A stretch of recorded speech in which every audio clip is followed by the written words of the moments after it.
right, green light bar, make some noise. Come on. Welcome. I know some of y'all have already been here, but we're going to get playlisted started. We've got an exciting guest. We've got two exciting guests tonight. But first, please welcome your host of Playlisted, Austin Burke.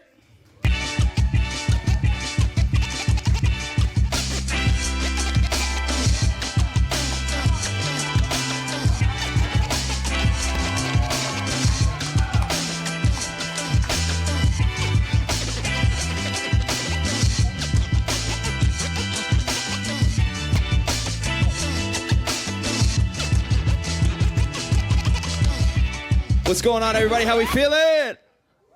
All right. I love it. That's yours? Oh, here we go.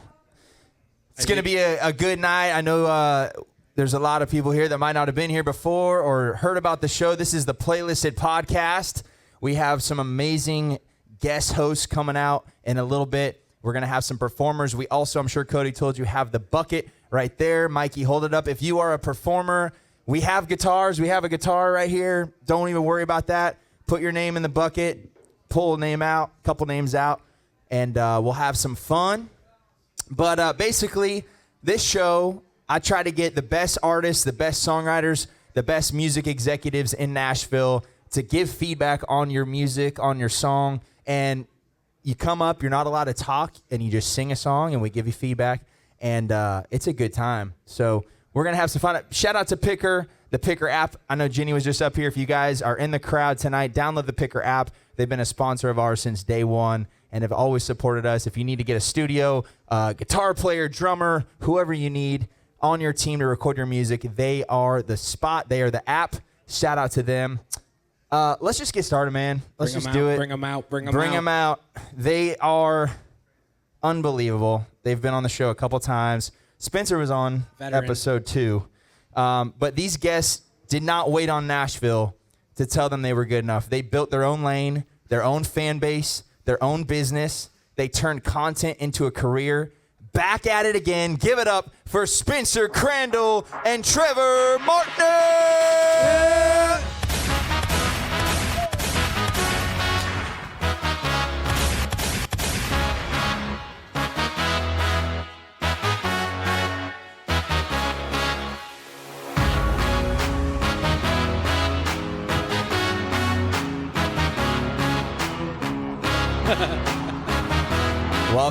Welcome back. Yo. What's what going it do? on? How we doing? What's up, buddy? Good to see you. Thank you for coming back on. It's good to have you guys. Spencer was on episode 2, as I mentioned. Trevor's been on before. They know the deal. I don't need to explain the show to them.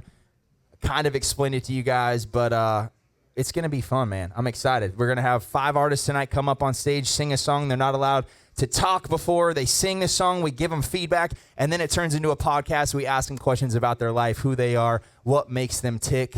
And our first person actually just ran a marathon to get here, so we'll have him come on up here. Dylan, you can come up whenever you're ready. Don't worry, buddy. Yes. But we got some new stuff that I will tell you guys. So the show's called Playlisted. The whole point of the show is to make the playlist, right? Unfortunately, playlists right now are run by big executives, big record labels, big business, and that is not us. We are here to support independent music, support local artists, and support the people that actually are doing shit with the money that they save up to record their music. So with that said, if you are on the show, you automatically make the roster just by being on. We have a playlist on Apple Music and on Spotify. And if you do really well, like we love the song, we're vibing to it, we got a new one. It's called Rotation. And what rotation is we put it in rotation and we see how the fans react. If they like it, they vibe to it, then it gets moved up. Play the music for rotation. Not what you were expecting. No. That's rotation. And if you really crush it on the show, you really crush it, you make the A-list.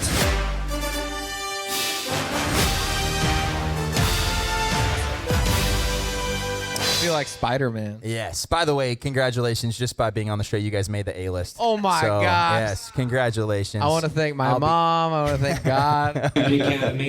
I'm talking too much. I want you guys to introduce yourselves. I just had to explain the show a little bit. Tell everybody about who you are and a little bit about yourselves. I'll go first. Okay.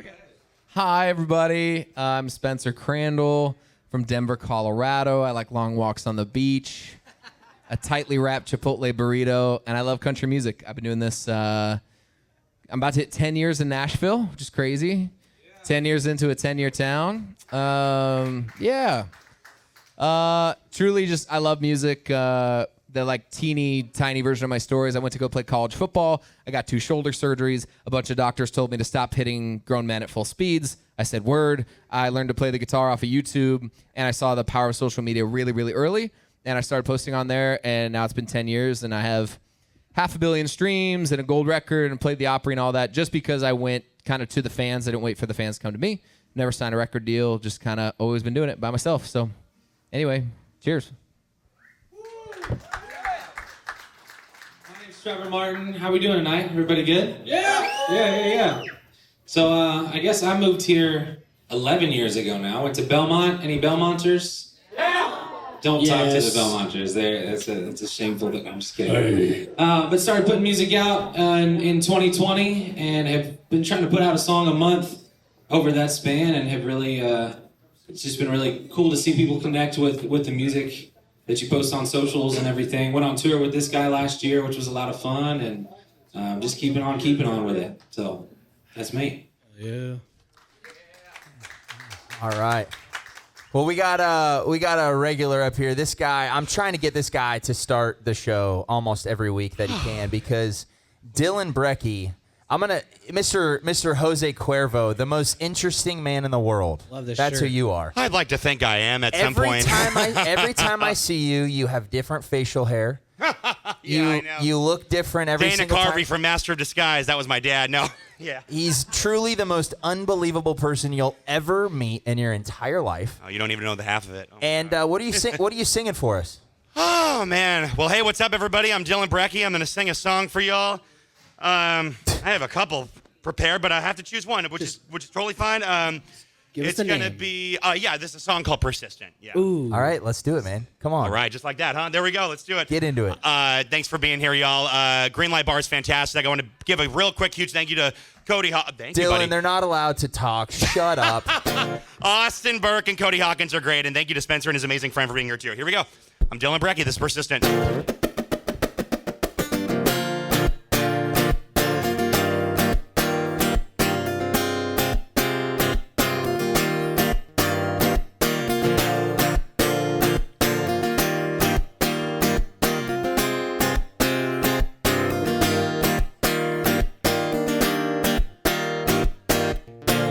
This girl wants me back in her life.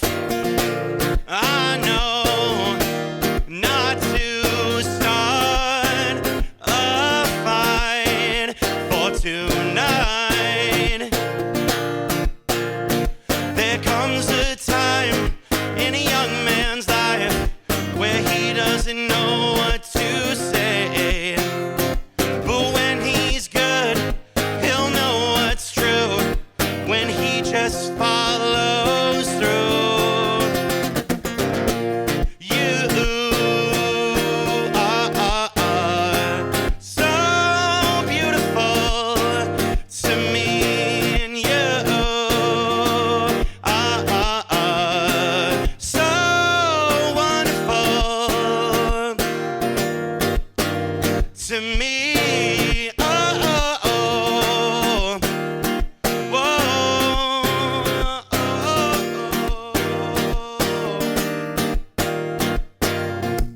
Now you really know the truth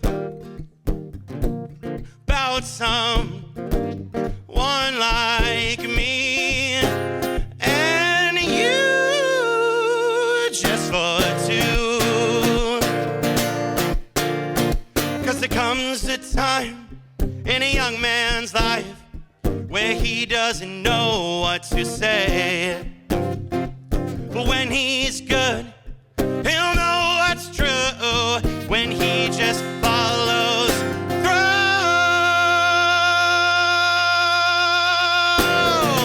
You are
go easy on me. Oh.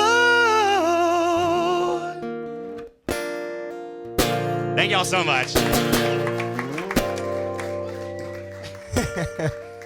Am I the Simon Cowell? Randy Jackson if you want to be. Or Paula. Dylan, Seal clap. you ever seen the Little Rascals? Oh, yeah. The one from the 90s or the original from like the 50s? You are so beautiful to me. Can't you see? That was amazing. That was my fault. No, Holy Cody, shit. you got the sticks, right? You got some pens. You can do the drums, right? Thank God. Okay. I know. How are you, buddy? How are you? How was your weekend? Oh, man. Got a new job. It's been kicking my ass, but I'm having a fun time doing this. This is the escapism. It's 7 o'clock, but it's 5 o'clock somewhere on somewhere else. And but I'm doing great. I'm really happy to be back. Playlisted Pod. This is the place to be. Yeah. I see you're losing some weight. You had to tuck your belt in. You got so many notches on it. Whip that thing out. Let everybody see that belt. Whoa, we are talking about the belt. The belts. Whip it out. You got it tucked in. Look at that. Yeah, look at that. Oh, yeah. yes. Oh. You're losing so much weight. I tucked in the belt. I apologize. Yeah. What are you doing? Are you on Ozempic or what's going on? I got on this great mushroom coffee, and it's at Walmart for $10, and also started eating more Subway, and it's mushroom coffee in all seriousness, and just trying to get back in the gym. Give them a plug. Maybe they'll sponsor you. Who is this sponsor?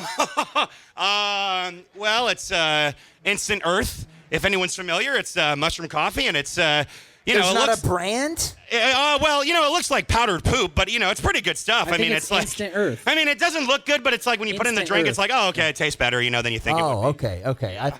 Interesting. How are you guys doing? Couple questions on the song. So absolutely. the first part, I thought that it was about a fight. You were talking about. It's coming to terms with love, so it's like you're making amends. It's like, okay, it started off rocky, but then you come to your senses, like, no, this is you have to get back into your senses that you're with this person for a reason. Gotcha. And how's the love story going in your life? Anything new since last time? Oh man, in my dreams or in real life? Let's go with your dreams. Well, well, the Ozempic helps. No, side effects may include just no, but in all seriousness, I'm not on Ozempic, but I by the grace of God, but no, everything's been in my dreams. It's been great, but in real life, just like any other human being, just trying to get out there and just do your thing and just What are your guys' thoughts about Mr. Dylan Brecky? This is your first experience. Hey, Dylan. How you doing? What's up, Spencer? What's It's going great on, to man? finally meet you, man. Austin Good to told me meet a lot you. of good stuff about you. Speaking of great. mushrooms, your first experience with Oh, Dylan, yeah. Dylan Brecky is about the same. Dylan, you have infectious energy, Oh, dude, which I thank you. love, and you're very memorable, which is like truly like in a town of hundreds of thousands of people trying to do the same thing. I'm like, man, what a memorable guy. The Thank you so song for much. me, I had a few, just like when I think of a song, and you said "Persistent" is the title of it. Yeah, persistent. Yeah. Yeah, I didn't really I couldn't quite follow the story. I'm kind of with Yeah. Austin. Like, was it a fight? Was it? So I didn't quite understand why it was called Persistent because it didn't land on persistent. It wasn't like a turn of phrase or anything. So like that song to me is like "You Are So Beautiful" or something like that. I don't know why for me Yeah, the titles. What genre would you say that you like if you could be on tour with anyone or who's like your Mount Rushmore? Like where do you fall in the? I've always kind of as far as talent goes, I mean, it's a long shot, but I mean, anything is possible. If we can send a man on the moon or to Mars, anything's possible. But We didn't do that, so what can we do? Right. That's true. Well, I've always been a huge fan of Keith Urban. I like people that are very guitar driven. So, Okay. honest to God, it doesn't even just have to be Cool. Keith. Like Hunter Hayes, Brad Paisley, anyone that's very just they can whip out a electric guitar and they can go to town. Yeah, Okay. honestly. Yeah, I was just curious what genre you call. Look, it's super memorable. Do I feel like that is like the peak of your songwriting abilities? I don't. Yeah, But I think, 100%, I think yeah. your energy and your infectiousness is really high. That song for Yeah. me was like a little harder to follow, but I think yeah. you got infectious energy, and I think you're rad. Dude, thank you so much. Well, you know how to own a stage for sure. So I think I can see a career for you in entertainment because you're a very entertaining guy, no matter what. So it gave me some kind of like early 2000s vibes. Maybe I was hearing a little bit of like Beautiful by James Blunt type of thing. Oh, dude, James Blunt, Gavin DeGraw, early like Room for Squares, John Mayer type. I mean, like, I'm not like Eddie Van Halen by any means on the guitar, but I love that type of music where, yeah, I love country, but like that early pop, that's like some of my jam stuff, dude. Yeah, I would encourage you to kind of think of how you tell someone that they're beautiful other than just saying you're so beautiful or you're so wonderful. Yeah. Kind of think of something that maybe hasn't been said before and then try to make it that's still like heartfelt and still conveys the same message. But I thought it was Trevor, that's great advice. Is Kylie here tonight? Oh, shit. Kylie, I'm gonna do something. What's up, Kylie? If let's just use Kylie because she's the best. She's if you're getting drinks from Kylie, give it up for Kylie, everybody. Everybody behind the bar, Kylie, formerly known as Kaylee. She doesn't need to come up here, but let's just pretend that you were speaking to Kylie. Oh yeah. How would you tell her that she's beautiful? Oh man, hold on. Do you guys have an HR by chance? I just always compare it to chocolate. Dylan, not in a song. Just tell her to her face. Oh, man. Kylie, no one serves drinks better than you. The reason why that Green Light Bar is called the Green Light Bar is because you make us all feel like we can just get in our cars and just run through the green lights. And that's the truth. I mean, there is no, but in all seriousness, Kylie, there's something about you that's really spectacular. You've always just given me great support, and I'm always thankful that you've been a great friend and you've always supported me, and I'm extremely thankful that you do such a great job making sure everyone's all professional and everyone's So, okay. I want you to say 3 things about Kylie that you're attracted to. Beautiful things about how she's beautiful. Oh, that's right. Her heart, her hair, her eyes, her lips. Oh man, Kylie, you still back there? We didn't scare you off? She's still there? Okay. Dylan, just say it. Yeah, 3 great things about Kylie. Really, just like, in all honesty, no, I got to get my serious voice on. In all seriousness, like, there's something about Kylie, you are really, it's like, there's a lot of people trying to chase something in this world, and everyone tries to put on a facade. Everyone's trying to put on a mask.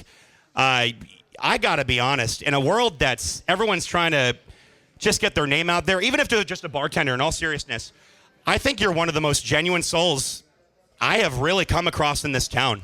I mean, there is something about that was is really so sweet. refreshing. Very nice of you. Yeah, and just wonderful, just always greeting me with a hug and a smile, and oh God, always greeting me with a hug and a smile, and always just being there for me, and always being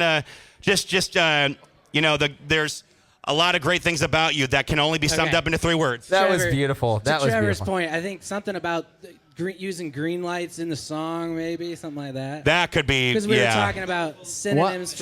One of the better songwriting pieces of advice that I got early on was somebody who's like, "Don't tell me how you feel, show me how you got there." Yeah. So like, just saying someone's beautiful. Like I literally wrote, "Why is she wonderful?" Like, and I think that's a huge difference between country music and pop music. Pop music is often the soundtrack behind something. It can be very general. What's cool about country music is it's like, we drove right past that no trespassing sign, sat on the tailgate, and watched those planes take off. I'm seeing a movie in my head. He's not saying, what a crazy night it was. He said there was something about the blue light shining in her eyes from the cop car. Oh, yeah. Right? So that's country music because it's telling a story. And that would be maybe a piece of advice is like, don't just say somebody's beautiful. Write a real story and kind of write why they're beautiful. And oftentimes that's usually why we connect to something. And that's the best thing about that. And that, you know what, Spencer, you brought up a very great point. Kylie's probably got the best blue eyes in this whole damn bar. So there's that. There we go. There you go. And that's, hey, there you go. There you go. That is the next song. Best damn blue eyes in the whole bar. There you go. Dylan, you started us off. Everybody's ready to roll because of you. You're the best. Go get yourself a drink. From I love Kylie. y'all. Hey, Austin Burr, Cody Hawkins, Spencer. What was your name, buddy? Trevor Martin. Trevor Martin. Dude, love these guys. I'm Dylan Brecky. God bless y'all. Enjoy the night. Thank you. Hey, Thank you. Dylan's first drink is on me. Oh. Thanks, buddy. Absolutely. All right, we ready for the hat? Come on. Let's get this show started after Dylan. It's like I'm in church trying to get offering. Cole Terry. Cole Terry. Come on, Cole. That's my radio guy voice. That's beautiful. This is really good. Sunday, Sunday, Sunday. So, dude, all right. So originally it was just Spencer on the show, and Trevor. I'm so glad that you wanted to come on. But I was prepared for Spencer. So the first thing I did, I like to chat GPT like deep dives because you've been on 3 times, right? Yeah. And dude, I thought this was really cool.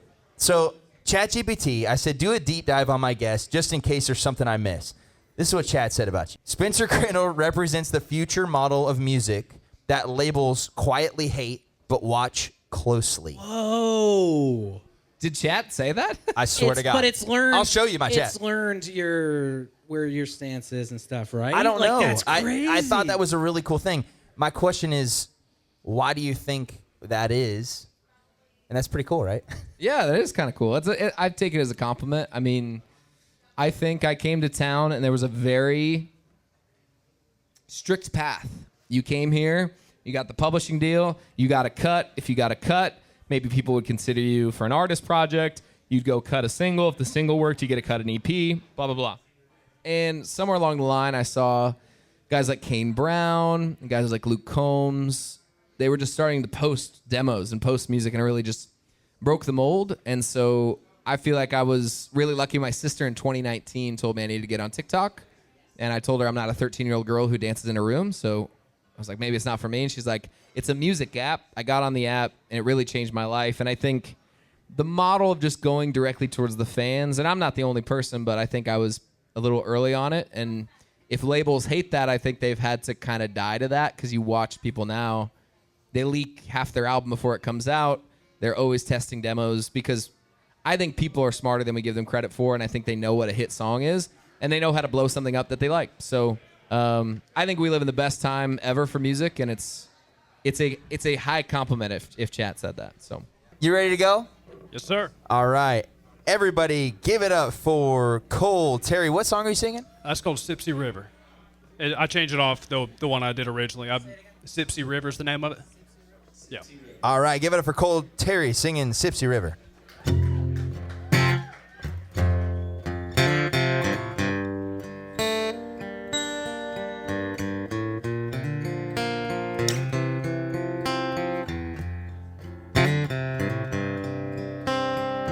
Everybody needs a slow down, get away. Take a break, move out the fast lane. We all got our own place to go. For me it's a holler back in the Alabama woods. Some time in the water sure does me good. It's a little place that only I know. She's like the sweet Sipsy River, like a peace washes over me. Pretty as a hydrangea blooming in the early spring. She's my pride when I'm with her. She's my comfort when I'm feeling weak. She's like the sweet Sipsy River to me. Mind going crazy, feels like it lately, but when I hold my baby, feels like it takes me back to a time where I was a child. She fixes my soul, feels just like home, like the sweet Sipsy River, like a peace washes over me. Pretty as a hydrangea blooming in the early spring. She's my pride when I'm with her. She's my comfort when I'm feeling weak. She's like the sweet Sipsy River to me.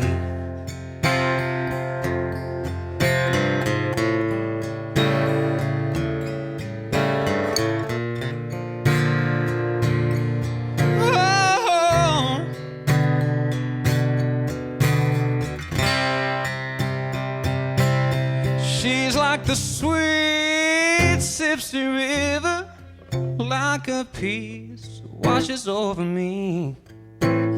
Pretty as a hydrangea blooming in the early spring.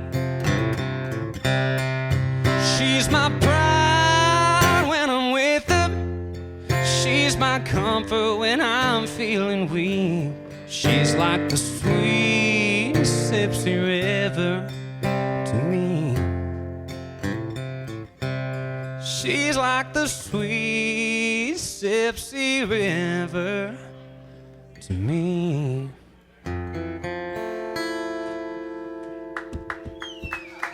Thank you. All right, Mr. Cole Terry. Very cool, going? man. So you said you're from Alabama? Originally, yeah. Very cool. Where do you live now? Right here. Okay, how long you been in Nashville? 2.5 months. Moved here from Northeast Florida. Oh, man. Welcome to Nashville. Thank you. I appreciate it. That is awesome, dude. Yeah, I had to look up what the Sipsy River was in Alabama.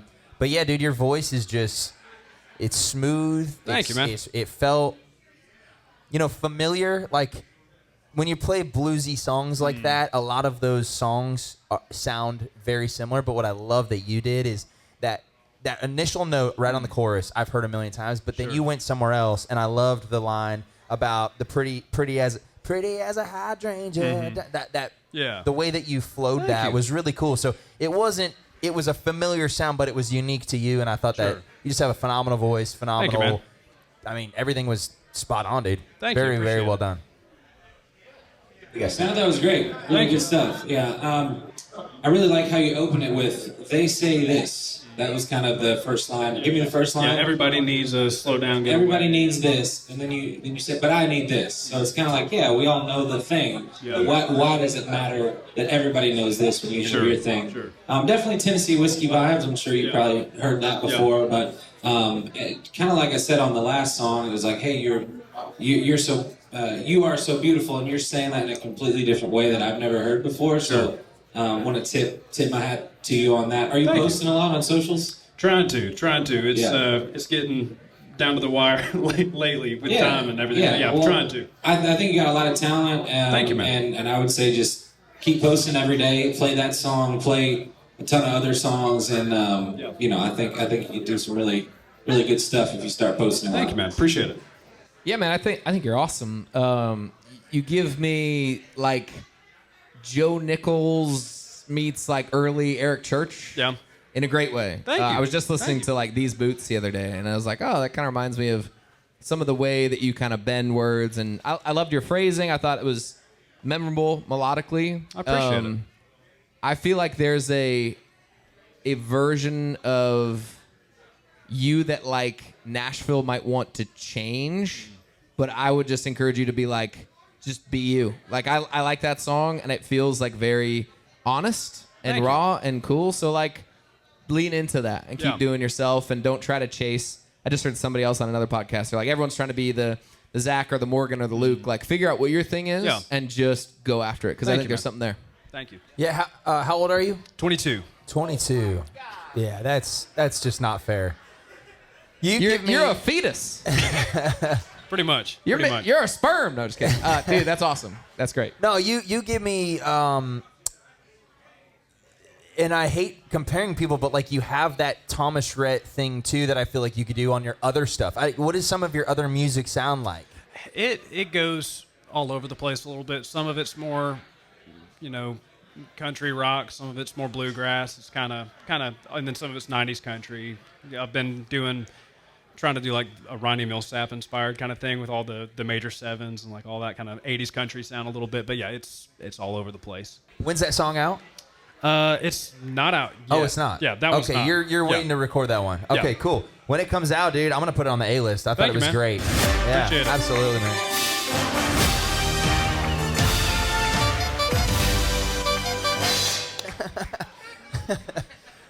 Only the fourth person. So thank you very much, man. Appreciate you. Oh, you're great, man. Thanks. Woo.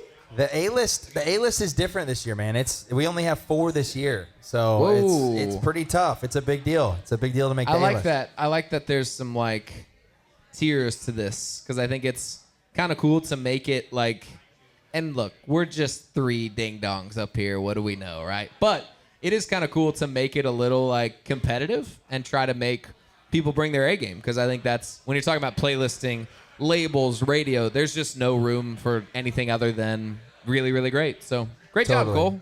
Totally.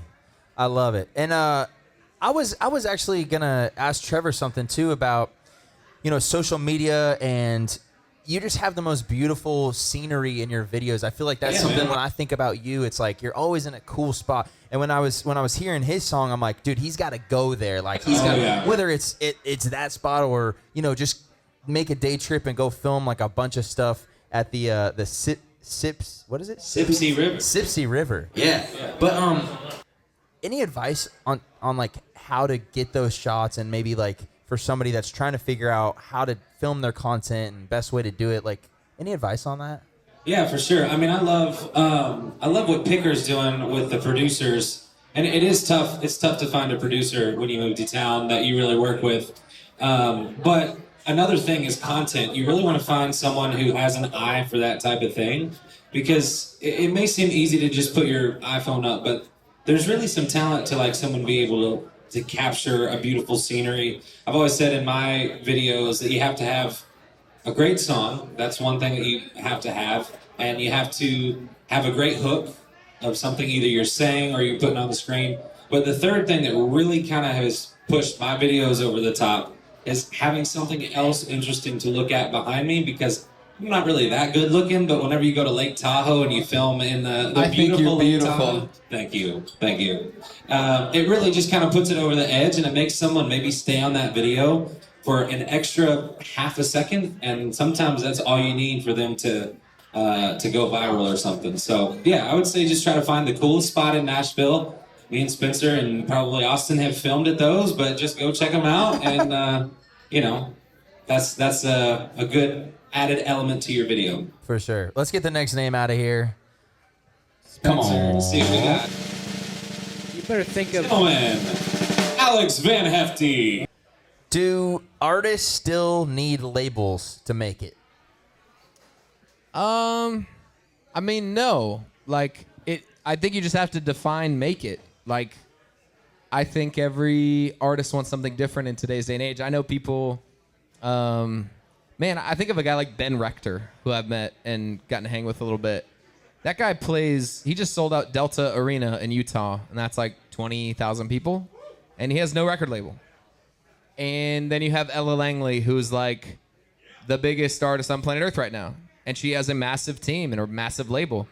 Both those people have made it to me, and neither one of them did anything wrong. They did what was right for them. And so I think you just have to ask yourself, what do I want? How do I want to get there? Like those are pretty personal questions, but I think we've seen time and time again, you can absolutely get to a really high level. I think if you want to play stadiums to this day, yeah, you probably need a label, or at least you need a ton of money or whatever. But I think to make it and to be able to, for myself, I have a level of music and a music career that I'm really proud of. And I feel like in some ways I have so far to go. And in other ways I'm like, I've really done this, and I've done it by myself. So I think you can do it without a label. I love that. And I guess Alex is not here. He's not even smoking a cigarette outside. All right. So let's just get the next person up. There's a lot of names in the bucket. If you have not put your name in the bucket yet, put your name in the bucket. We're going to definitely call some names from the bucket tonight. Zac Craven. Zac Craven, come on up here. I saw him. He's here. All right. Yeah. So, yeah, well, I'll piggyback off that too. I think a big thing is, like Spencer was talking about, define what success is to you and chase that. So when I graduated from Belmont, my goal was to live comfortably making music, and I kind of accomplished that goal within 3 years of graduating. Bought a house, bought a new car. I'm like, all right, I'm set. And so I think, to me, I feel like I'm not where I want to be yet, but make it means like, hey, can you make the life that you desire? And so I think for me, I've kind of made the life that I have desired for myself, and I want it to be better. But to answer the question about label, like, as long as you can make it in your heart, then that's really what matters. So. Absolutely. And it changes. Like, I've made it to certain levels, and then I go, oh, shit, what else do I need to do? So now making it to me is different because when I first moved to town, I took my manager out to dinner when my first song hit 1 million streams. I can remember that being like a moment, and I was like shaking his shoulder like, we fucking did it. And now that wouldn't be making it for me. But it is for some people when you're first getting started. And Ella Langley would look at my numbers and be like, yeah, I did that this week. So it's always going to keep changing. The thing is to figure out how you want to do it and figure out a way that's also sustainable monetarily, mental health wise. You know, like everything is going to have a sacrifice. And the thing I've started to live by in the last couple of years is it's a risk either way. Being independent is a risk, but so is signing with a label. So just pick your risk, pick your poison, and understand what works for you. Absolutely. Zach, you all set? You need to tune up or anything? I'm pretty close. Everybody give it up for Zac Craven singing his song, Cowboy Heaven. How y'all doing tonight?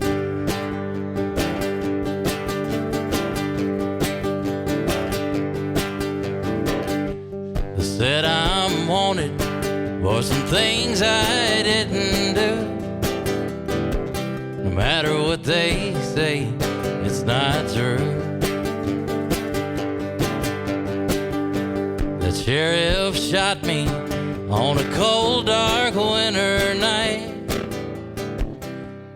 Flash a light, next thing I knew,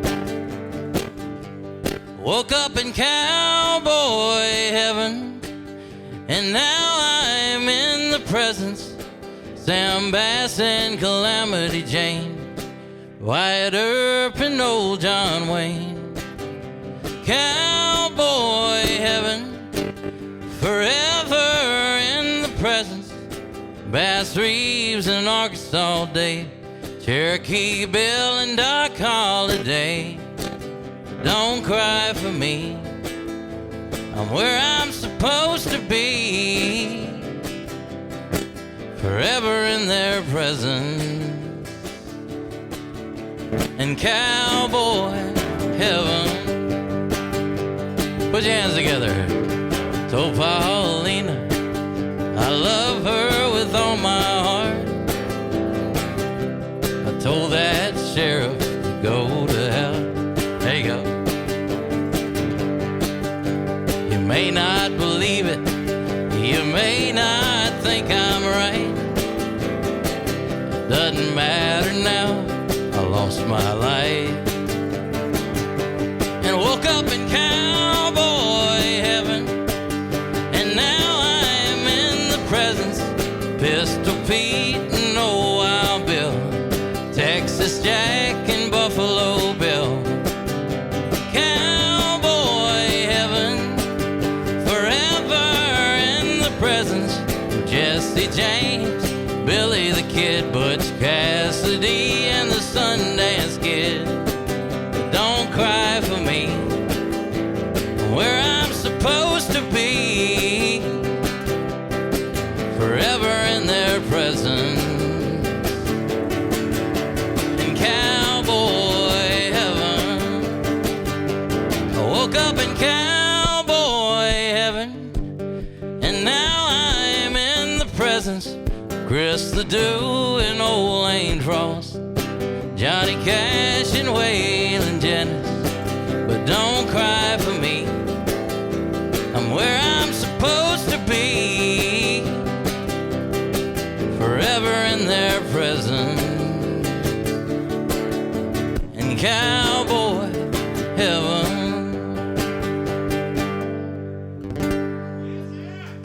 Zac Craven, everybody. Thank you very much. All right. Finally, you're on the show. He's been a bucket pull like 2 or 3 times, and now you're finally on for real. I love it. How you doing, man? Doing great. Thanks for having me back. Absolutely. It's good to actually be on the show this time. Absolutely, man. I you know what I loved about that song is you got the crowd involved. I remember back, and I don't know what you were going through, but I remember the first time you played. There was like a sadness about you, like it felt like you didn't know where to go, and you were, I mean this like in the best way, and now I see you like getting the crowd excited. You're like happy, you're smiling. Like, what's changed for you? Well, you're exactly right. You're good at, I don't know, psychology or something, but I definitely, it's been a crazy time in my life. I mean, it's been a long time trying to do something with music and a lot of ups and downs, and then just some relationship stuff like that didn't work out, and even some family stuff so just everything crashing down, and then coming here, living in my van literally for 6 months in the 7-degree weather, freezing cold, just trying to make something happen here and survive. And things they are looking up, and I'm here on this show, so that's I love it, man. Good enough for me. I love it. Thank you. Man, I think you need to go to Arizona. I think you need to go to West Texas. I think you need to go to Colorado. I think you need to go play in some cowboy towns. Have you been doing that? I have played 2 summers I spent out in Wyoming.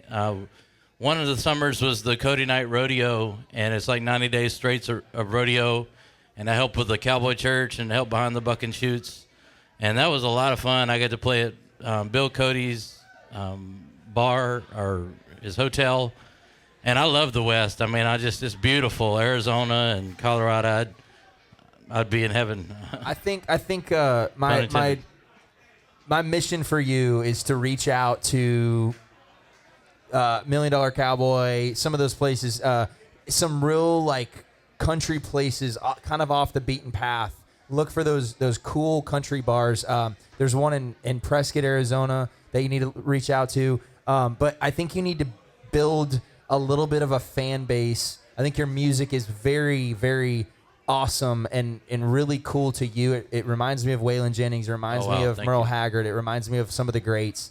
And it's very right now. Like, I would hear your song in Yellowstone. So I think you need to do the work. There's not going to be a booking agent that's going to do it for you. You got to reach out to those places and go make those fans, because they're out there. Absolutely. Thank you.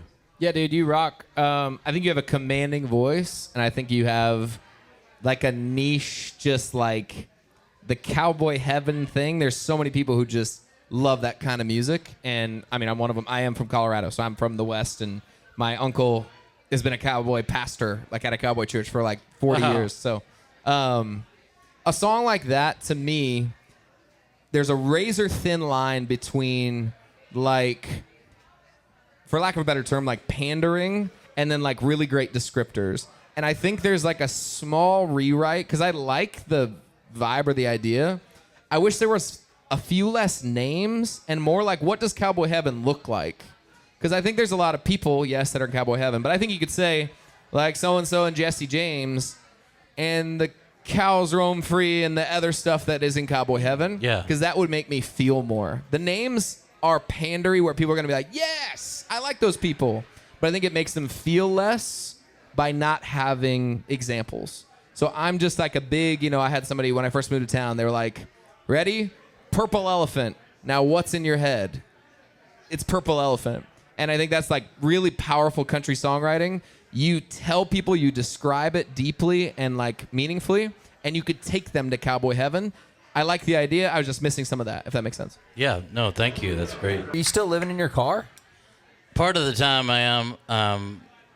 I have a friend that I record with that kind of use the room he has there, and then sometimes he just lets me use his driveway to, use the van. So it's better. So I'm in a room. Do you do any crazy jobs to try to make money, or you just playing music? Well, right now, thankfully, I get about four gigs a week on Broadway, and then I usually pick up more. So it's kind of become, and then I do stuff like last week I went to Tuscaloosa and did a full band gig at the University of Alabama, right around there. So I try to, and I got another one in August, like at a casino. So I try to use the Broadway thing as a day job and then get, my artist stuff going. Very cool, man. Yeah, that's awesome. I think all your social media, all your branding needs to be very much cowboy. Dude. And use those as hooks, like on the internet, to say, where are my cowboys at? Like, really lean into that. In a world of, hip hoppy Sam Hunt and Morgan Wallen, which I love those guys, you stand apart from some of those folks. Like, you give me more Cody Johnson world. There are people who fucking love Cody Johnson. Find those people, you know? Yes. I'm going to challenge you to write a song about living in your car. I'm going to challenge you to write because I don't think a lot of people truly understand what that's like. I think a lot of people would connect with that. There's a lot of people that are struggling right now, having a hard time just trying to get by. And so you're not alone with that. And I think a lot of people will connect. So definitely don't be afraid to share that side of you. Even on socials, it's like, dude, there's no shame in that. You're busting your ass. You're playing on Broadway. Like, I'm fucking proud of you, bro. Everybody give it up for Zac, man. I mean, come on. Thank you so much. So there is no shame in that. You're busting your butt. And just like I am, there's a lot of people that need to see this side of Nashville. Because I'm going to say something crazy. When I moved here, I lived with a couple in Bellevue for $650. I then moved into a place that was $1,000 that I split 3 ways. Like, rent was cheap. It was so much easier to make it back then than it is now. It is impossible to make rent, groceries are more expensive, gas, everything. So, like, you're not alone, bro. You're not alone. And share that side of you, and I'm proud. Keep fucking going, man. You're a star. I'm going to put that on a rotation. Come on. Thank you so much. Yeah. Zac Craven, everybody. Give it up for him. Come on. Thank you. Give it up for them. Thank you so much. All right. Well, we got one more in the hat. And do we have anybody putting their name in the bucket? We got the bucket right here. Be sure to put your name in the bucket if you want to perform. If you don't have a guitar, don't worry. We have a guitar up here. We got these new hats. These are new since you've been here. Look at these hats, man. You guys like these hats? I'll give you a hat, whatever. Hang on. I was about to say. We got these hats. If you want a hat, come see Cody after the show. I Get your hat. hired a model for tonight. She's not coming out here wearing the hat. She was supposed to come out here wearing the hat. Oh, yeah. Well, Damn. we got some new hats, so you can get them on playlistedpod.com. You can also get them after the show if you want one. So, let's see here. Well, let's get the last name out. Yeah, let's do it. Kind of Let's obvious do who it is. homeWord. homeWord. Come on up here. homeWord. As they get ready. We've all done stupid shit trying to get people to listen to our music. For both of you, what is the most ridiculous thing you've done to try to get people to listen to your music early on? I actually got a good one. I'll start off. So, in 2020, before I even knew Spencer, and this is really embarrassing. I don't even know if I've told you this before, but in 2020, he was blowing up with this dumb song called My First. I'm just kidding. It's a great song. But I was like, you know what? Like, I think we'll have similar audiences. You know what I'm going to do? I'm going to cover that guy's song and put it on TikTok. So I covered his song and put it on TikTok, and I just felt like looking back at it now, I'm like, well, now he's my best friend. I'm like, I was covering his song. You never told me this. I know. So anyway, I think I took it down. So. I don't think that's dumb at all because, by the way, here's a story. First guy that I met in town was a guy named Tyler Rich, and he introduced me to a guy named Chris Lane at a barbecue. And Chris Lane said to me, hey, man, I've seen you cover my songs before. And I go, really? And he goes, yeah. So we struck up a conversation. That was my first tour I ever went on because he invited me to go on tour with him after we started chatting. That was a real story. The headliner was Chris Lane. The opener was Morgan Wallen. And then it was young Spenny Cran. So covering people's music, I think works. I think it's flattering, especially if you crush it or do a version of you that's like you, the song, you know? So it worked for me. I mean, I did a lot of that when I first moved here. I would like try to run into people. You know, you go to Whiskey Jam, you're like, okay, if I'm in the right place at the right... None of that stuff works. You just got to go do you and like build a real thing. But yeah, there's a lot of stupid stuff. I played a lot of weird shows. Like I have slept in my car. I played to 0 people many times. I remember I opened up for a guy named Dylan Schneider, and he was like 17 at the time. And all his fans were like 12 at the time. He's since grown up. But we booked a bar gig, and all these 12-year-olds were like wrapped around the building. But then on the website, they didn't tell people they couldn't come in unless they were 21. So then they started the show, and we literally played to 0 humans, to the bartenders. So That I've done is a lot wild. of stupid, and I drove 16 hours for that show. Oh my In my God. car, and I slept in my car to play for zero people. That's insane. So you gotta want it, baby. That's crazy.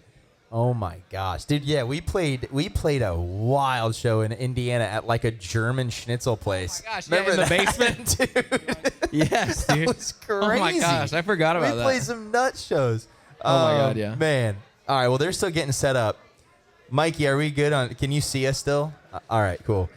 How you guys feeling out there? You guys doing good? You having a good time? All right, I love it. Let's see here. Oh, dude, we were talking about this.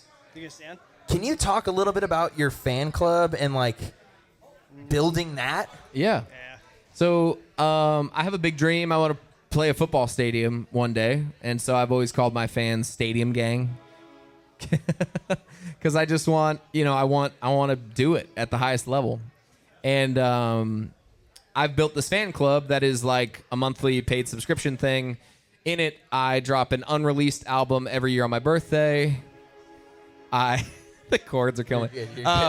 You're totally fine. It's just making it sound spooky. But it's been a game changer as an independent artist. I have hundreds of people in there, and so it's just another revenue stream for me. And it's also a way for us to connect in a really cool way. So I really try hard to over-deliver in there and focus on building that up because it's another venue where I can have something that nobody could take away from me. You told me, and I want you to tell some of these artists that might not know how to start a fan club or how to build a fan club, but like, what are some things that you're doing within your fan club to over-deliver for your fans? I show them album art before it comes out. I send voice notes like every day. Like, hey, what's up? It's Spencer. I'm here. I'm shopping. I'm doing this. What are you doing? I try to make it like a real group chat with my fans. And I know people by name. Like, I just remember Emily was the first person in Stadium Gang. She just flew out to Germany to watch me play 6 shows. And nobody, like, coerced her to do that. She just wanted to do that because we feel like family. I know Emily. Danielle Hood's been to 40 shows of mine. Lindsay, who lives in LA, I know these people because I really am responding to the comments and trying to over-deliver them stuff in the fan club that's not just like pandering bullshit. It's like, actually, these people are the only people that matter in my career because if everything else goes away, they're going to be there. That's so sick, dude. I love it. I love it. Learn from that. If you're listening to I'm telling you, that's how you do it. And we're going to talk a little bit about the business side after this. But all right, everybody, give it up. This is the most people we've had on stage ever. Give it up for homeWard singing their song, Bury It Down.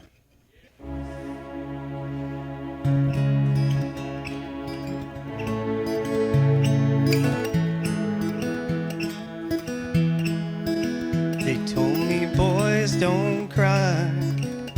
So I clenched my fist, put on that stone cold look, like her don't exist. Took the blame, took the fall, drank it deep and felt it all. Every wound I'd never let show. Just nod and say that's how it goes. So I bury it down in a bottle of flame, hide the wreck behind my name. If I break, they'll say I'm weak, so I pretend I don't feel a thing, but it's screaming out the silence inside, a storm that I just can't hide. So I bury it down.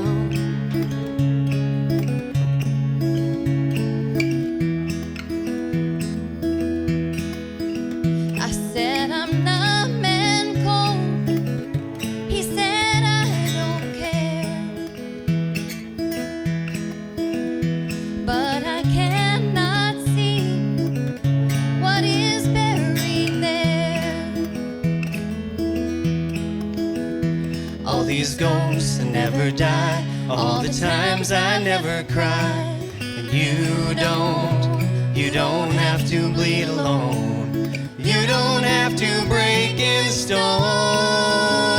So I bury it down in a bottle of flame.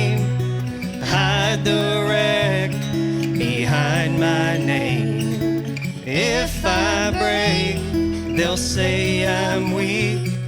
So I pretend I don't feel a thing, but it's screaming out the silence inside, a storm that I just can't hide. So I bury it down.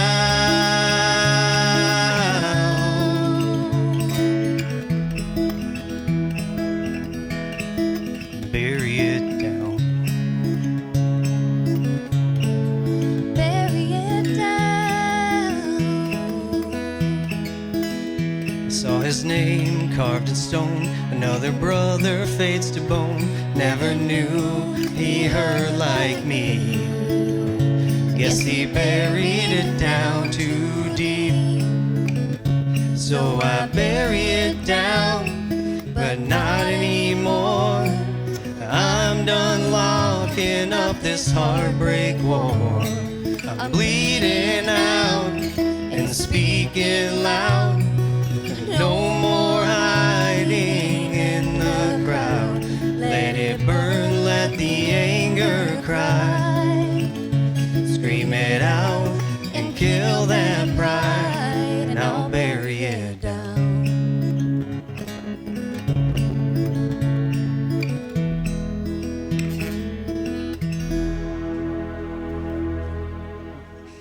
Thank you. Thank you. Thank you. All right, homeWord. Very cool. Where y'all from? Minnesota. You can take the mic off if you want. Sorry, we got a crazy setup right now. Make sure you're talking to the mic. Yes. So you're from Minnesota. Yes, sir. Very cool. Do you own a daycare? We don't. We It's know how to relevant. we know how to leer, but It's relevant. All right, I'm just kidding. Where in Minnesota? I'm in the country outside of a town called Mankato. We live in Janesville, so little tiny town. Hold the mic Little closer. tiny town called Janesville, Minnesota. Very cool. And you came Yeah. down just for the show?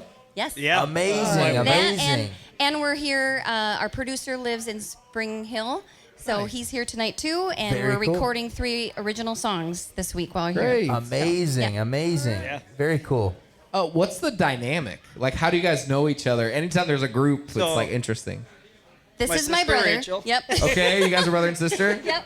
And, And our my wife Katie. Nice. Oh my Yeah. gosh. Okay, awesome. Yeah. I'm always curious with groups and, Yeah. it's like, okay, we're great. That's awesome. I thought it was a cool song. I was wondering what the dynamic was. That was my first note. I was like, there's 3 people. I wonder how they know each other. Yeah. Man, I love a good like mental health song. Yeah. I feel like especially anytime a guy, from a guy's perspective, or a guy chooses to sing something like that, I think it's pretty empowering. Yeah. Because a lot of guys be burying it down. So I think that idea is something that I can relate to, and I think a lot of guys can relate to. The thing that the kind of thread throughout the whole night is I like the idea. I wish I had a little bit more of the detail, because I feel like there's a version of this where if I asked you, what does bury it down mean to you? Yeah. And we got into that hour-long conversation, you'd be like, well, man, like this guy at my work told me this, and my mom's struggling with this. I kind of want some of that tasty Yeah. stuff in the Yeah. verses, or maybe little parts in the chorus. In the bridge, you had a really heavy visual about seeing a stone and bones, and like some of that stuff felt more real to me. It's like, holy shit, I'm seeing another guy go through what I'm going through. Yeah. So I just encourage you to like continue to be vulnerable enough to tell the actual story, to Yeah. tell the like. I remember I was watching VH1 Behind the Music. This is like forever ago. Great and show. there was a great pop song they were talking about, and this lady went on to describe a story about what the pop song was about. I was like, I just wish she wrote that into the song, if that makes Yeah. sense. Yeah. Because I think our stories are really powerful, and that felt like a good general story. But I'm curious. I don't know your story better after that song, Right. and that would be Yeah. the only delineation. It's great. I just wish I knew your story versus a story. Yeah, for sure. Yeah, what does you. that song mean to you guys? So when I started writing that song, a lot of it came from personal, struggles that we all go through, and seeing through to the other side of it, but also having friends that did not see through to the other side of it, and then took their own lives. And it's a deep song for us. It was kind of hard to write, actually. As I was writing it, I was kind of getting a lot of emotion, with some of these past histories of friends that I've lost, and even my own stuff, just finding that bottom and then deciding, all right, I got 2 ways to go. I can go up or down, and choosing to find that strength to get through and find yourself again. Absolutely. Trevor, what'd you think? I just want to applaud the branding. I love the look. I think there's not as many groups right now that have a guy and two girls, and it's male and female. There's not many of those popping up anymore. I feel like they're either all female or all male. But you guys look like a cohesive unit, and I think even your name, so you spell it lowercase HOME and then capital. Our last name is Ward. Yeah. Oh, cool. I love that. I think that's really cool, and it jumped, like, here it is on the page, and it's written as that, and it just jumps off the page. I'm like, It would jump off of like a playlist too. Jump off a playlist. Right. So I think you got your branding down really well. I'm friends with a Christian group called Cain. Oh yeah, and Yeah. they're I've a seen them. brother-sister group trio. Yep. And one cool thing that they do is they like always wear the same color Oh, sure. together. Yeah. And I love that you all three have a cowboy hat on. We like to say, these two are they're prettier than me. But they're the grace. I'm kind of the grit. But we wanted to look cohesive. Yeah. I think I really want to applaud you guys for already having that. Latch Thank on you. to that, hold on to that, and just maybe have even one more thing that all three of you guys have together. Right. Like when you step on stage, it's like, oh, that's really cool. You could do the color thing, the cowboy hat thing is really cool too, and I just haven't seen that with groups before, so I think I want to applaud you for that. Cool. Thank you. For sure, yeah. I have a note just on the performance. They great notes on the songwriting and everything, and I completely agree. I think it's singing into a mic. My only thing is work on your dynamics, just with the harmonies. So like on that chorus, when you were singing, you have a really powerful voice. He's a little bit softer, so you're gonna have to Pull back. a little bit more to allow his voice, because he's on top, kind of be that main vocal. But that's just stuff like playing that you're gonna work out. But it's just a note that you guys can work on going back that I noticed right away. But yeah, I mean, I think if you guys continue to kind of chip away lyrically at real stories, I completely agree with Spencer. Like, I want to know, and even like your response, like you don't have to share with me. But like, I want you to go there as hard as it is. I don't want you to scratch the surface. I want you to go there in your music, because a lot of people are going through some really hard times. That's one thing I've kind of been writing, because we've been writing all our own songs, and they're raw. I mean, they're not. I'm not doing fake stuff here. It's real life stories that we're singing. We're not spring chickens. We've lived life. We've had good. We've had bad, and I want to sing about it and not be afraid to share that. No, I think completely. You guys nailed it. They've done this before. But yeah, just keep it up. I'm excited to hear the songs that you're working on and thank you. and getting those finalized and everything. So thank you for making the trip down here. Thank Best you of luck so to you much. guys, and Thank you. congratulations. Thank you all. Absolutely. Appreciate it. Thanks for Thank you so having much. me. Thank you. Give it up for homeWord, everybody. I'm gonna help them. All right, we got a bucket. This is the last call. I think there's a lot of names in the bucket. Get your name in the bucket if you want. This is your last opportunity. 3, 2, 1. Hit the music, Cody. There it is. Shake it up. Shit. Low budget. Show All me right. your tips. In a world. What? First name from the bucket. A record night for bucket. Hold I it a have too little much higher. power. Gold. Nikki Gold singing. Yeah, Nikki Gold. Nikki Gold. Nikki Gold. Let me see. Nikki even dropped her phone number on there like it was I know. Nice. Yeah, let's go. Anybody The first single? time anybody's give me their phone number. We got any single guys up here? We got a phone number up here. Getting married in like 20. I know, I wasn't talking to you, idiot. Here it is. Shut up. All right, Nikki's coming up here. All right. So, what is one thing that artists are doing right now that you think is a complete waste of time? This is a hot take. I think a lot of artists want to play shows really bad, but playing shows to me is a reaction to music working.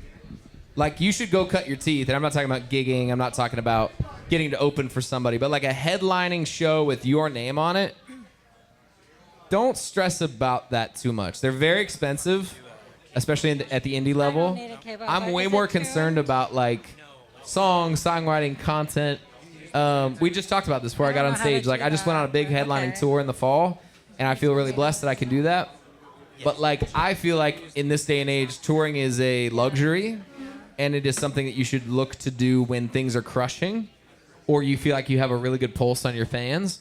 If not, go find more fans. You know, I talk to a lot of people like, I just want to be touring. Like, no, you want music that's crushing so that you can tour. And I think let touring be like a beautiful thing that kind of rushes towards you because the music's working, your brand is fleshed out. Does that make sense? I love it. Yeah, a lot of people just want to tour. I'm going to let you answer this. I'm going to go to the restroom, so go ahead. Make it long. Finally, just us. Oh, my God. Here we go. I would say there's really, for especially independent artists, there's not really any reason to pay for like the TikTok promotion ads or the Facebook or any of that. You would agree with that, wouldn't you? Organic reach is just undefeated. Like, don't go out there and spend $400 on Facebook ads. Go post something that just crushes. Anytime that I see somebody, it's because I'm actually scrolling. Anytime it says sponsored, you're gone. You know what I mean? I think for those sponsored posts, I actually think it kind of gives more of a hit.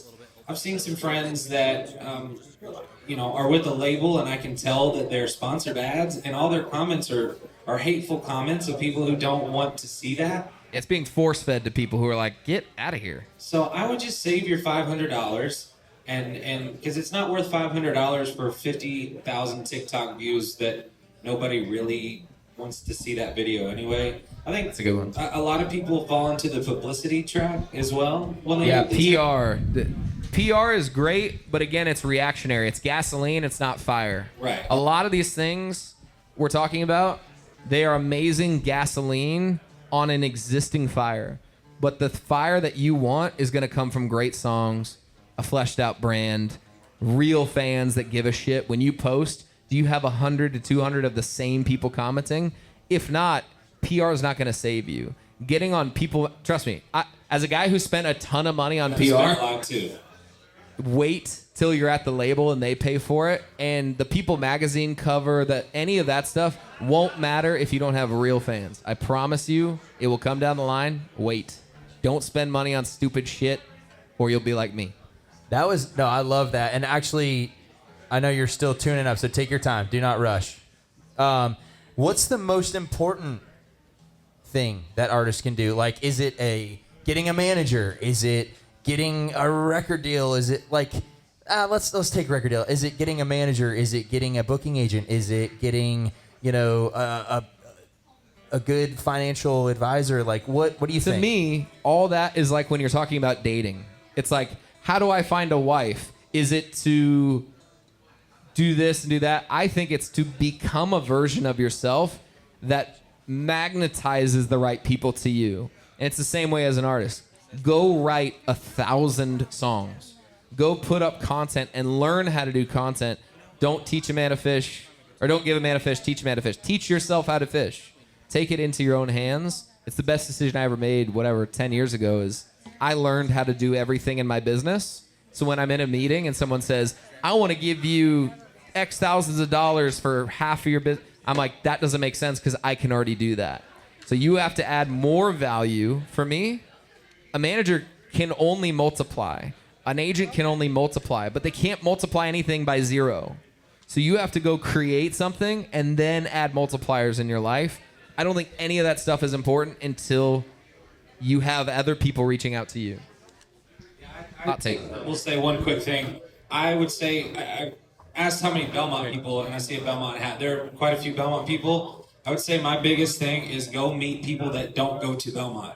That's one of the biggest things that I think as independent artists you can do. Belmont is great. It's fantastic. I love Belmont. But I think kind of getting out of that Belmont bubble as early as you can will help ignite everything else. So love your people at Belmont, but go love other people and find other people as well. Love that. All right. I hear Belmont, I go, Yeah, like a fly. Oh my God, that was a long time ago. I don't think about it very much anymore. But Nikki, are you ready? I'm ready. All right.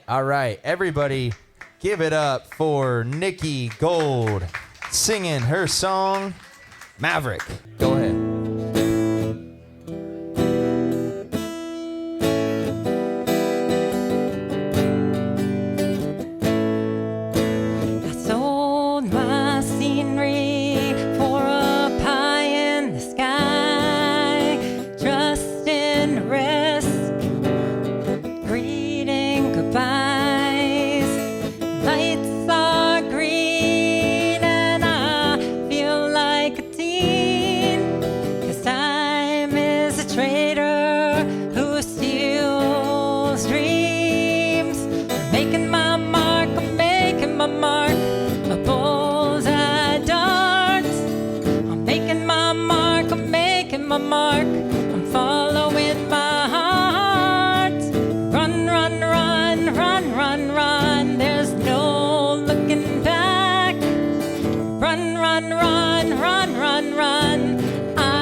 Picture, finding new eyes. No more tears wasted on what used to be. No regrets, just forward digging deep. Making my mark, making my mark. A bullseye dart. I'm making my mark, I'm making my mark. I'm following my heart. Run, run, run, run, run, run. There's no looking back. Run, run, run, run, run, run. I'm a maverick. A modern day maverick. Stepping through the frames. Taking the reins to change lanes. Through my cage. Headed for the sun. Haven't finished yet, but I've already won. Making my mark, making my mark. A bullseye dart. I'm making my mark, making my mark. I'm following my heart. Run, run, run, run, run, run. I'm unstoppable. Run, run, run, run, run, run. That's noble.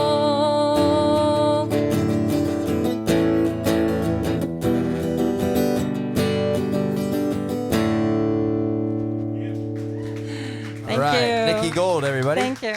Where are you from, Nikki? I moved here from New Mexico, but I am originally from upstate New York, country New York, with horses and riding tractors and kind of more country than I think people around here think it is. Where from? New Paltz, New York. Oh, shoot. The Hudson Valley. I'm from Binghamton, so. Oh, yeah, yes. yeah. Mm-hmm. Very cool. Would you say, when did you move to Nashville? I moved here a few years ago. I was kind of in stealth mode. I was back and forth and just trying to sort out my life here. So yeah. Very cool. Been And really would you say that you're more of a songwriter or an artist?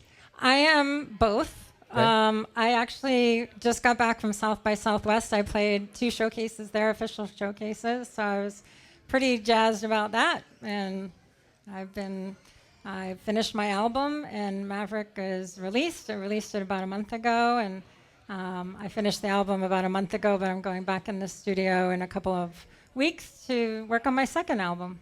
Very cool. Can I guess what the song's about?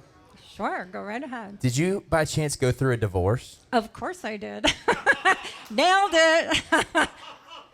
I'm a fucking genius. You are, absolutely. Nailed it, totally. Tell us about that journey for you. What was that like? Well, I'd always considered myself a very creative person, but really supporting the people in my family who were creative, and so there wasn't really room for my creativity. And once I got divorced, I was like a phoenix coming out of it. And I just had a lot to say. I had a lot of experiences, and it just kept coming back to move to Nashville. You're a songwriter, singer, songwriter. I'd always, played music my whole life and sung my whole life and written my whole life. And so this song is about my journey, both internally and externally, to Nashville, and in freeing myself and making my mark and running and really compressing time. I felt like, there was a lot of wasted time in my life. And once I got out of that marriage, I just was like, I'm going hell bent for leather, just going at it. So Very cool. Do you have any kids? I have one child. One? Yeah. Awesome. Awesome. Yeah, I can tell. Did you write it by yourself? Yes. Okay. So here's my advice on this. I applaud you for doing that and like going after it, and you're like, hey, you know what? Fuck that guy. I'm gonna put out as much music and prove him wrong. Right? Like, is that a thought of yours ever? No, because I don't really have anything to do with him, so he doesn't even know. Okay. Okay. Okay. No, I'm just living my life in my own. I got you. So what are some of the things that, not to bring him up, but what are some of the things that maybe, did you ever feel like you couldn't do music when you were married? I didn't really have a lot of joy, so there was no music because it just wasn't. Okay, how long have you been playing?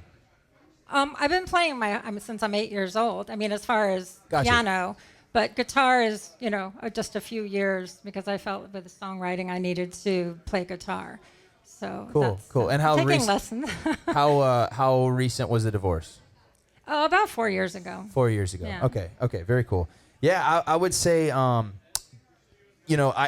don't know how commercial that song was. I think it's very personal to you. I'm not saying people won't relate to it. I'm saying I don't know how commercial it was. And that's okay. I think everything is like, whether you want to be commercial or not, it's totally up to you. It's a really similar note to a lot of the other stuff up here because I can tell you're passionate about what you're singing about, but I don't know your story better. I know like a general story of like someone who wants to run, but then my question is like, from what? And how are you a dart hitting a bullseye? I just wanted a little bit more specific stuff because I think if we sat down and had a beer or had a coffee, I would learn your story, and I wish I knew that story better from that song. Yeah. And maybe this isn't that exact song, but that's usually my note for even myself when I go back and listen to songs. I'm like, does somebody know me deeper? Because I think when we get specific, we get universal. Yeah. So like, I would challenge you to potentially just get a little bit more specific. And I think a song that came to mind is like, Don't Stop Believin'. Think of those verses like, just a small town girl living in a lonely world. She took a midnight train. Okay, she's leaving. That's a way to say she's running, but there's action. Now I'm somewhere and just city boy, they're in a diner, whatever, right? Like I want to see a little bit more. What's that big Eli Young band song? Even If It Breaks Your Heart. Like he talks about how he'd go down to Broadway and he'd listen to the music before he could get in. Yeah. That's what a maverick is to me, is someone who takes risks. Tell a story about that. You know what I mean? Yeah. Instead of just saying like, I'm a risk taker, I would say, how?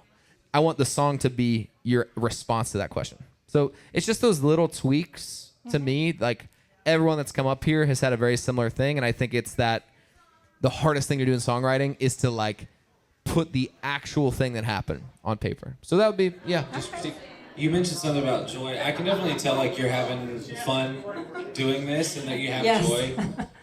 So I want to commend you for that because not everybody, like some people, get up to play it around or something. You can't tell that they have joy, but I can tell that you're fired up to be here. One of the lines that I thought was in the chorus, I felt like the run was a little bit maybe filler. I feel like there could be another line there that really like tells us about that run. And you could have run as the last word maybe, but just kind of like what he's saying is describe where you're going, like what that's turning into. So, but yeah, congrats on making the jump, making the leap, and doing what's in your heart. Nikki, what makes you a maverick? Well, taking a risk to, dive into all of this and spend all my time doing it. Do you have another job, or you just do music? What's your other job? I'm in healthcare. Okay, very cool. Healthcare consultant. I get to work from home, and so I have a lot of time to be I creative. swear to God, the song that I want to hear is about how you like do this dream at night or something and talk about during the day. I think about being up on this stage with the guitar. I want to see the guitar. I want to feel the heat from the light on your face. I want to hear the beep of the machine during the day. I think that's cool because if you said on TikTok, hey, I'm a healthcare worker by day, but I really want to do music, I think people would rally behind you and say, that's awesome. I have a dream too that I want to do, but I can only do it at night, or I only do it on the weekends, or I only do it 3 days a week versus 7 days a week. That to me is where your specificity is so cool and so interesting. I felt myself lean in when you said that. I'm like, cool. Well, I'm actually a physician, and so it's kind of, I don't really talk about that because I don't feel like it's relevant. So it's really interesting that you're saying that because in a way I'm doing another side of myself, Sure. Yeah, I think it is relevant, and I think it's cool, and I think it's what sets us apart is telling our stories, That's what everyone loves on American Idol is like, oh, I was the janitor at school and nobody, I never sang for anybody, but I'm trying this American Idol thing, and that's the one that like everyone remembers. So I agree. I think pouring into who you are and your story, own it, and that's really cool. I mean, I love my physician, Nikki, what's the craziest thing you've ever done? Well, I grew up riding horses, so I grew up. I'm not talking about that. I'm talking about, have you ever gotten in trouble? Have you done anything crazy? Because I know there's a crazy side. If you're a maverick and some of those lyrics that you had in there, you at one point hated this guy with everything in you, and you did some crazy shit. I know you did. I can see it in your eyes. Did you throw a glass at the fireplace? Did you take a picture of him and stab it with a kitchen knife? What's the craziest shit you did? I think the dishes that we got for our marriage, I think there's this Greek tradition where you break them all, and I just walked into the kitchen and I just dropped them all because it was very symbolic of like a marriage gift, and I was like, I'm done. Now tell that story in a song. Seriously. Talk about the dishes. Yeah. I didn't Break throw shit. them. I Limp just was Bizkit. like, I don't want these anymore.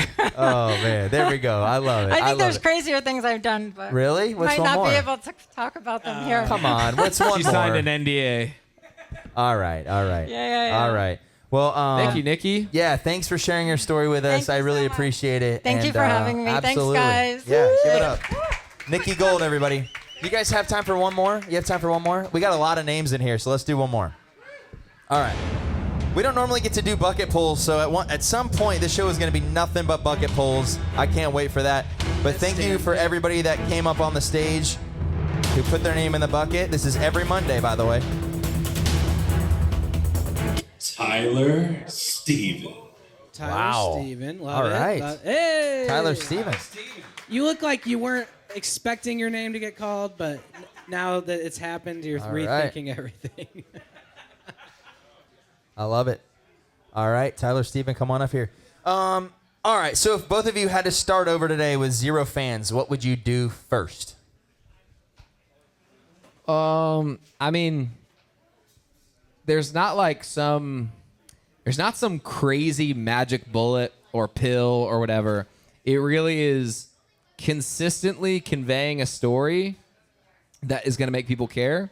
So again, it's like if you want to be married, you got to work on yourself first. Go work on yourself. Don't worry about having 1 billion fans. Figure out why you're interesting. Figure out why you're not Luke Combs or Casey Musgraves, or we have those people already. So take a second and say, this is what's interesting about me. I love jazz. I love really old music. I love EDM, whatever it is. Be honest with yourself. Figure out what makes you authentically you. Then go and communicate that in an interesting way. And I think a big thing young artists don't do is like personal outreach. I used to sit there and DM Kane Brown fans. Hey, I see you like Kane Brown. I'm also a country artist. Check out the song. You're underestimating the value of if you did that to 100 people every day and 15 people answered, by the end of a year, 15 times 365, good Lord. What is that number? That could be the potential amount of people who are actually a real monthly listener who's listening to your song every single day. You want to have 1 billion fans and 1 billion streams? Start at like 1,000 fans. Go make 100 legit people and know them and respond to their comments and take time to get to know who they are. That number there'd be is 5,475 people.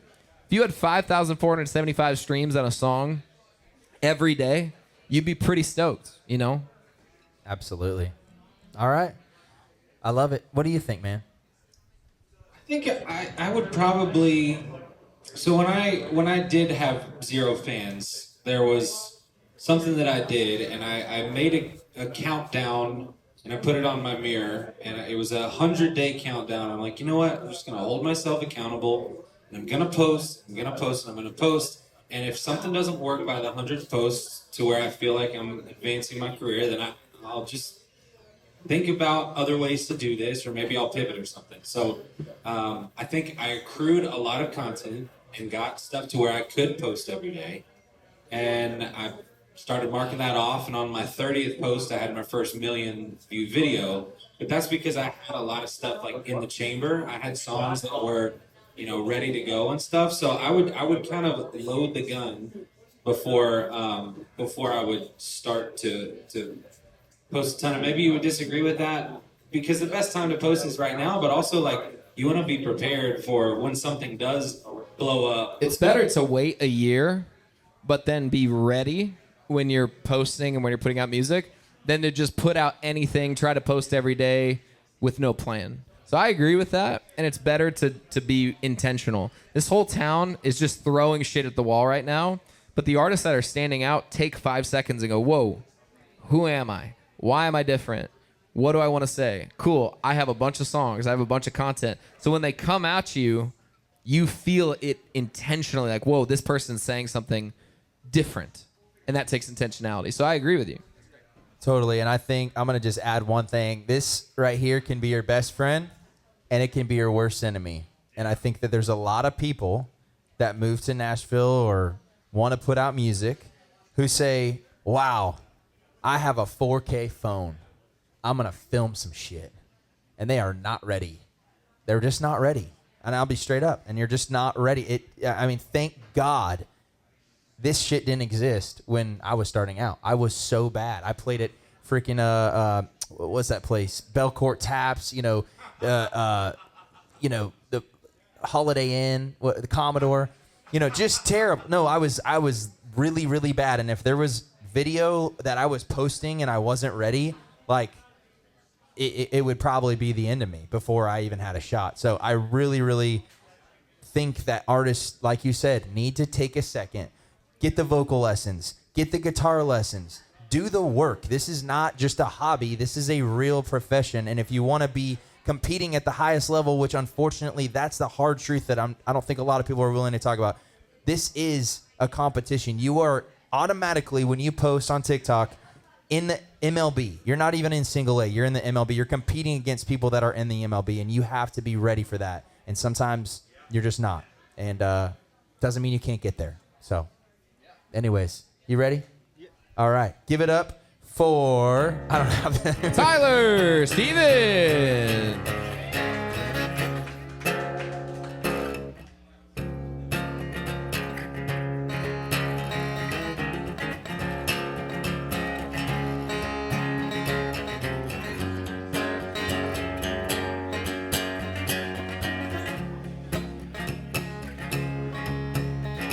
Feeling lost in my skin. Don't wanna do that again. And now that it's over, I don't know where to begin. You're in my camera every day. Now I go and look the other way. And now that it's over, I gotta forget your face. How'd you like to go and leave my world behind? How'd you like to go and leave me one last time? And I'll run away for a year, pretend that you're not here. Run away and take my time.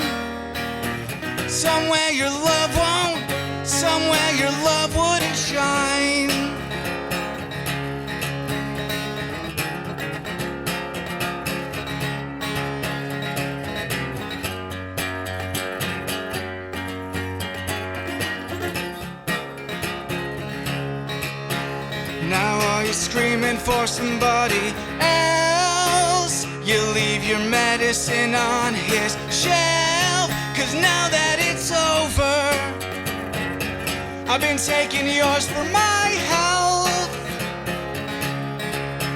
And should I pick up my broken parts? And should I peel your paint off of my guitars? 'Cause it's over, and now I'm back to the start. And maybe, just maybe, I'll run away for a year. Pretend that you're not here. Run away and take my time. Somewhere your love won't, somewhere your love wouldn't shine. Your love wouldn't shine. Your love won't shine. Your love wouldn't shine. Somewhere your love wouldn't shine.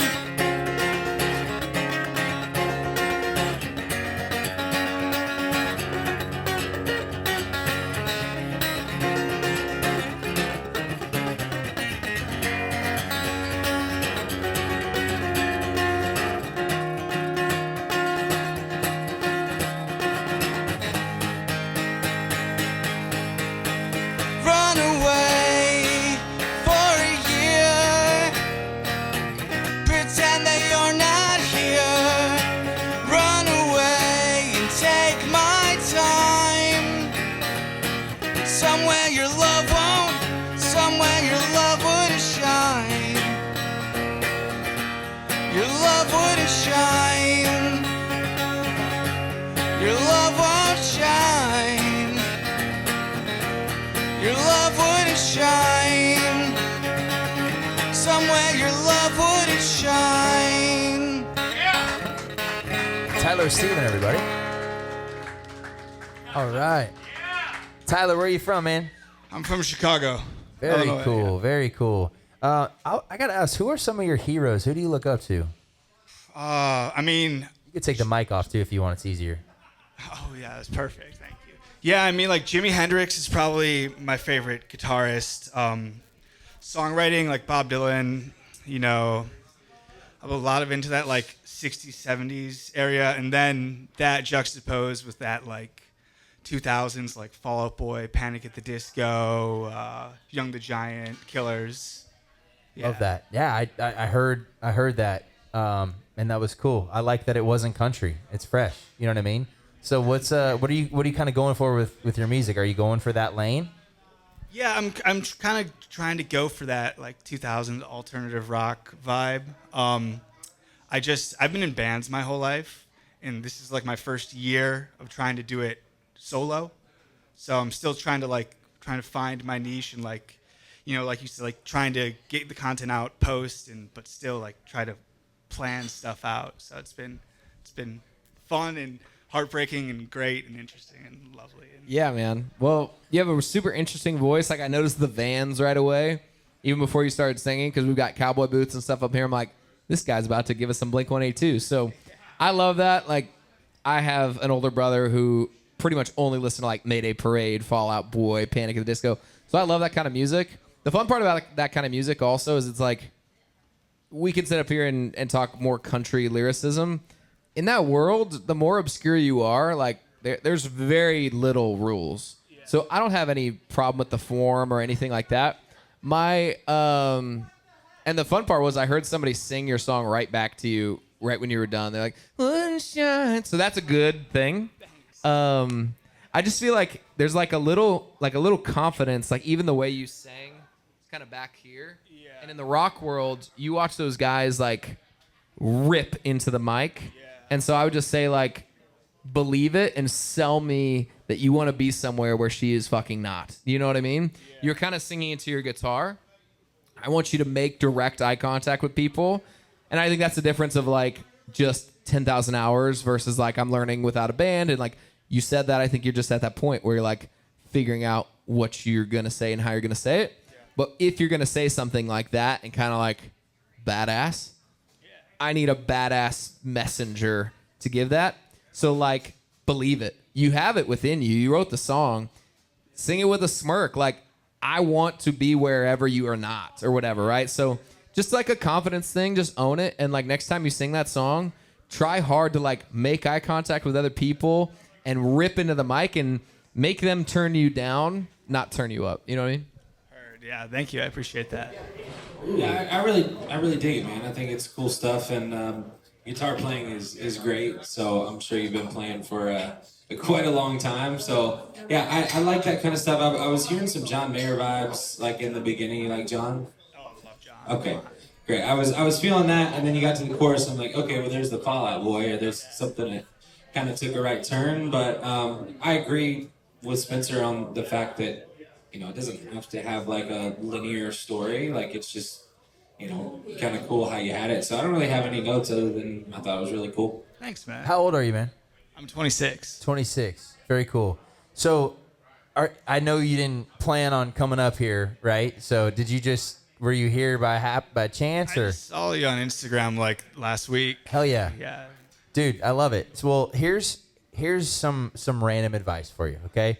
And I want you, no matter if you're going to a show to watch, because I don't think you thought you were going to perform tonight, I want you to dress and act like a star when you're out, because you have this kind of energy where like, I'm shy and I'm in the band, but like, oh man, I'm cool and I'm good, but like, you're really good. And I want you to just, like Spencer said, it's kind of it's a confidence thing. Like, you deserve to be on this stage, and so that, like, dress, like, put your hat backwards. Let me see that. Yeah, dude. Like, I don't know. Some like frat get a boying freaking right puka now. necklace or some shit. Like a piece of advice I got one time, and I'm not doing that tonight because I just got back from Las Vegas and I'm very tired. But like, Burke is a great example actually tonight, and I look like a hobo. But you could dress as Burke for Halloween. Think of your favorite artists: Jelly Roll, face tats; Post Malone, face tats; Wallen, cut the sleeves off; Billie Eilish, baggy t-shirt, green hair. Figure out what the look is, and is there something that is so definable that even as you walk in the door, I'm like, oh shit, is that so-and-so? Do you know what I mean? Girls have it sometimes, like Taylor Swift has like the bedazzled, she wears crazy outfits. But guys, like, there's not as many ways to differentiate. So figure out a couple of things that you're like, this is my jam. It sets me apart, but it also conveys something about me. Because if you walked in, I probably wouldn't have said, that guy wants to be like a Fall Out Boy guy. Do you know what I mean? I would have guessed you're a country singer, to be honest, just by the way you dress. I think that's what Burke's saying. It also doesn't mean you're not a star. I just think like it is important to think about what we wear. Yeah, first impressions. Yeah. Like that confidence into the mic. There's just like a little key turn in all those areas that I think you're going to find from playing more, from writing more. But like, it's there. It really is. I can feel it. So yeah, and Nashville's becoming a music city, and this is not a country music show. This is a music show, and so I love that you came on here because it is it's refreshing. It took me back to when I was living in San Diego. Like, that type of music is cool. You know what I mean? And so there's some things you can work on, some things you can fix over time. That's all fine, but like your vibe and like who you are, you're already different with your music. So just be different. Like, whether it's getting some baggy jeans or, I don't know, my sister's in the crowd. She's 21. Like, look at how she dresses. It's not how I dress, you know? Like, it's just, you gotta fit that vibe, and whatever that vibe is, like, it just, your song didn't match your look. And you know what? Let me bring up a guy that has a look. We got all the way from Michigan. Okay. Unfortunately, we don't have time for you to sing, but come on up here. Talk about a look. I mean, are you kidding me? What's up, Nico? How are you, brother? Good to see you. Meet up, Spencer Crandall, Trevor Martin. This guy is the epitome of a look. Give it up for Nico, all right? Nico's a stud. Nico, how old are you? I'm 12. He's 12 years old, and he has got the damn look. I mean, this guy is ready. He's got a mullet. He looks like he's ready. Yeah, there you go. Look at all the... There you go. Damn, dude, how much access do you need? God dang. What are you doing? All right, lose the all access passes. You're already a star. You already deserve... I didn't see those. No, you're a star, brother. Hey, I just wanted to, look at this guy. 12 years the old, look is absolute crazy. stud. Absolute stud. You know Thanks, who Nico is when he walks What's up, in. Nico? Dripped out, man. Dripped out. I will Thank you, say Nico. one thing before we kind of head out. Oh, thanks, brother. He's got picks, dude. He's got picks. Oh, you got picks? Shout out to Country Kid Nico. Dude, you're the best. Between Thank you and everybody who got on the stage, like, I said this last time, and this is kind of the message I think I always want to leave this place with. Like, there's a lot of people who are sitting at home watching Bridgerton right now. They just don't care as much. Like, you put yourself out there. Yeah. The only way to get better is to dare to suck, dare to be different, dare to show up.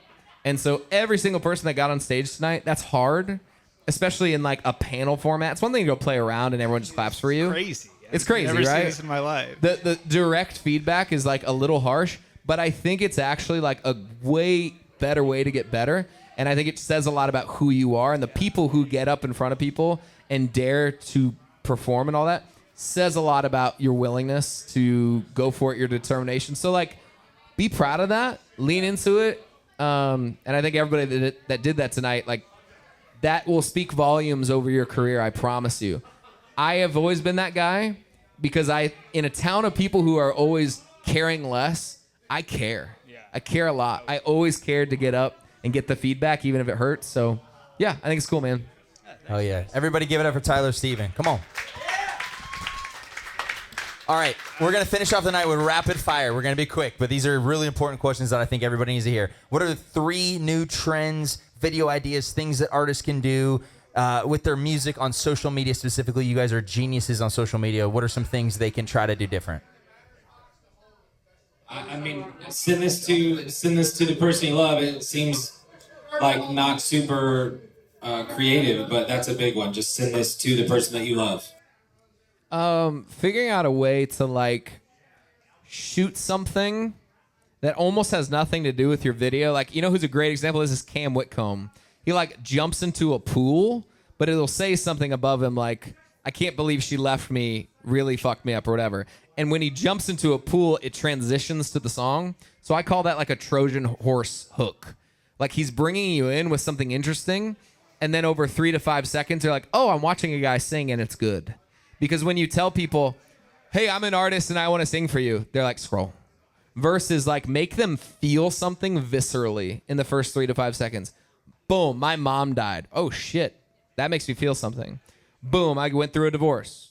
Okay, dang, that's like emotional. Or crazy, like, I bet I can drink more beers than you. Oh, dang, okay, right? Like, what is the thing that connects to your song but might feel random? That's like a Trojan horse at the beginning.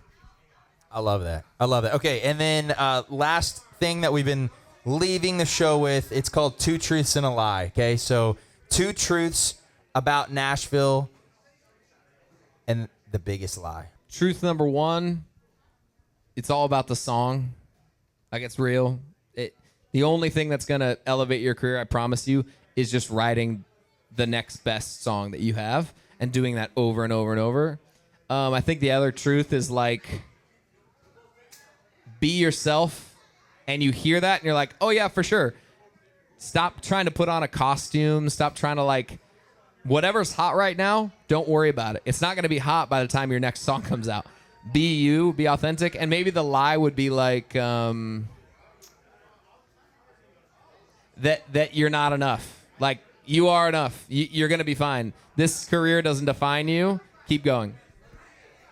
I think a big truth is relationships matter. And it's true of any business. So you got to build relationships with good people. I think that's a truth. I think another truth is the same people that help me with this. The same people that you pass you on the way up are the same people you see on the way down. Yeah. So I think you'll always see that. It's real. I think a lie is, we kind of already talked about like, you have to have a record deal to be successful, or you have to have a publishing deal to be successful. I don't think that is true anymore, and I think being independent can be a great thing too. So I'd say that's kind of like, I think a lot of people back home are like, well, he doesn't have a record deal, he doesn't have a publishing company, but it's all right. I can still go buy a new car, I can still buy a house, type of thing. So I love it, man. Thank you guys so much. It's always an honor to have you. Everybody get loud for Trevor Martin, Spencer Crandall. I'm Austin Burke, Cody Hawkins. Thank you, guys. We're out of here, baby. Come on.